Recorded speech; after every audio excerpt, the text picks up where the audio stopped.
দুর্গাপুজোর UNESCO heritage tag এবং কলকাতা ট্রামওয়েজের 150 বছর পূর্তি। শহরবাসীকে দেওয়া হলো একটি পুজো স্পেশাল ট্রাম।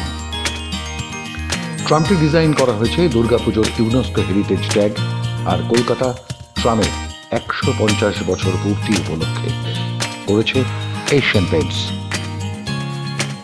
1873 সাল থেকে কলকাতার সঙ্গে জুড়ে গেছে এই দূষণহীন যানটি। এখন কলকাতা মানেই ট্রামের টিং টিং পথ চলা। পুজো উপলক্ষে WBTC এবং এশিয়ান পেইন্টস সাজিয়েছে একেবারে রাজকীয় সাজে একটি ট্রামকে। সেই ট্রাম এবার ছুটে বেড়াবে টালিগঞ্জ থেকে বালিগঞ্জের পথে। এই অঞ্চলের যাবতীয় ঠাকুর দেখার সুযোগ মিলবে পুজোর 5 দিনে।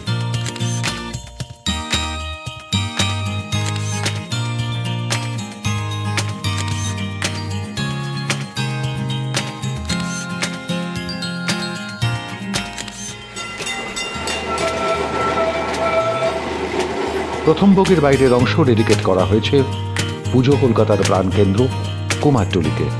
সঙ্গে রয়েছে ধনুচি নাচ, সিঁদুর খেলার অনুষঙ্গ, সঙ্গে মহিলা ঢাকের চিত্রায়ন, ভিতরে আলপনা এবং পূজার সাজসজ্জা, বেতের আসন, রয়েছে একটা বিশেষ QR কোড যা স্ক্যান করলেই জানতে পারবেন বাংলার পুজোর গল্পগাথা।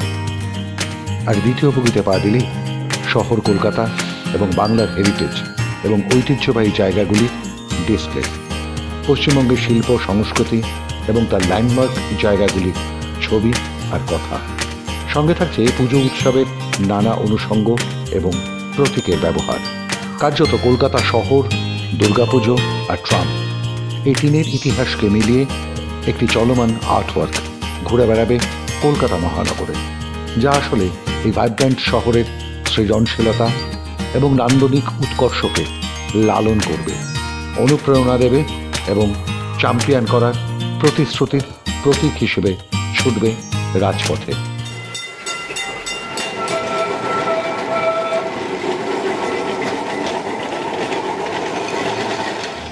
এই বিশেষ ট্রামটির উদ্বোধনে উপস্থিত ছিলেন বাংলা সিনেমার দিকপাল অভিনেতা অভিনেত্রীরা, ছিলেন WBTCর চেয়ারম্যান, এশিয়ান পেইন্টসের CEO ও MD। আগামী 3 মাস অক্টোবর থেকে 1 জানুয়ারি পর্যন্ত কলকাতার টালিগঞ্জ বালিগঞ্জ রুটে চলবে এই ট্রাম। মাধ্যম ব্যুরো রিপোর্ট।